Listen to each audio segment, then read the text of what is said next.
I was thinking this week about the backup quarterback position and just kind of contrasting in my mind what we saw in Cleveland from the Washington Redskins and Kirk Cousins and how that worked out so perfectly from them. And then I was thinking about the New York Jets, as you and I have talked a lot about over the course of the season, and the Tim Tebow, Mark Sanchez situation and where Sanchez seems to be right now. And I thought I'd ask you, from your perspective and having had a relationship with backup quarterbacks over the years in your career, what's the ideal relationship that you can have with a backup quarterback?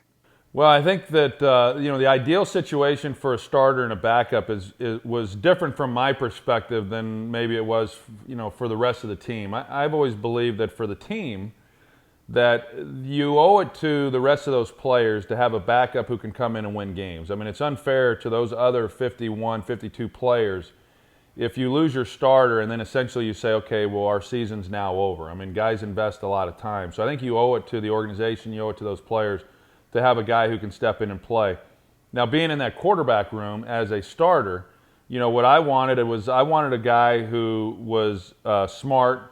I wanted a guy who was a great teammate and very supportive because, in that room, the quarterback, we get privy to a lot of information, and there's a lot of times your opinion is asked as far as, what you think about certain plays and, what maybe offensively you're thinking going into the game as far as the philosophy is concerned. And I always wanted to have a guy who was supportive of me and backed me as far as the things that I wanted to accomplish. And I really had that throughout my career. I had some great backups. I had, Jason Garrett was a longtime backup, Bernie Kosar, Rodney Peete, Steve Berline.